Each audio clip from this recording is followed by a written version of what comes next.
Identify the oldest living city on Earth. Most minds go immediately to Rome, Athens, or perhaps Jerusalem. But look at where these civilizations actually sit on a timeline. Far out on the edge, at 3000 BC, we find Varanasi. It existed 2,000 years before the founding of Rome. It was already ancient by the time Jerusalem and Athens took shape. The empires born in those later centuries eventually fractured into ruins, their populations scattered into history books. Yet the civilization that took root at 3000 BC remains fully inhabited and operational today. Understanding how this city endured requires an investigation into the precise mechanics of its survival, traceable through the 3 distinct historical identities it has held across 5 millennia.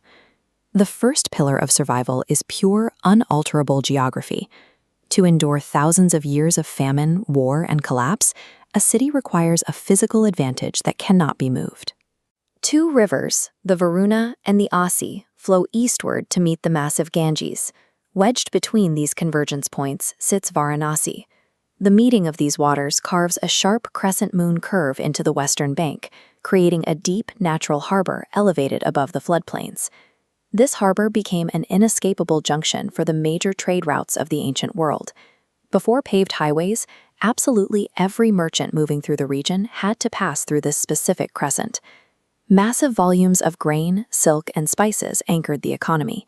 This constant flow of commodities brought a permanent influx of wealth, merchants, and scholars. Physical geography provided the defense, and trade provided the engine. Together, they secured the city's ground.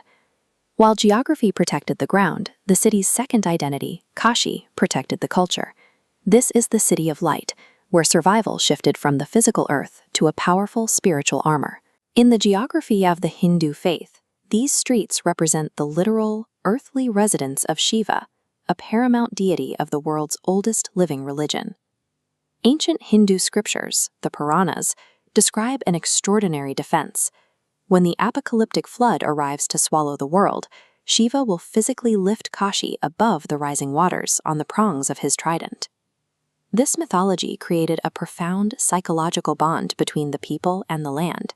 It convinced generations to abandon the city during crisis was to abandon their spiritual center. When a culture views a city as a spiritual necessity rather than just a location, it becomes ideologically indestructible. Longevity also requires the ability to absorb external pressure. The city's third name, Benares, arrived during the Mughal era, marking a period of radical cultural evolution. The city survived new empires by integrating their influence into its own fabric. Mughal architectural lines and red sandstone arches were layered directly onto the ancient Hindu foundations. New rulers brought Central Asian traders, intricate silk weavers, and classical musicians. These new crafts became part of the city's complex identity, ensuring that as the world changed, the city remained relevant.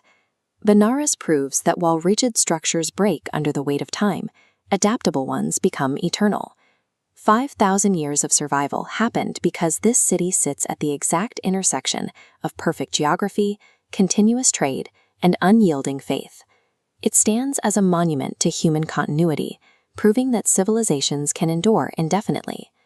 You can find this continuity today along the 84 Ghats, the massive sequence of stone steps where millions still gather exactly as their ancestors did thousands of years ago. On one specific set of these steps, the concept of eternity takes a physical, burning form. A sacred fire has been burning on that Ghat, day and night, without interruption, for thousands of years. We step into the smoke in part 2.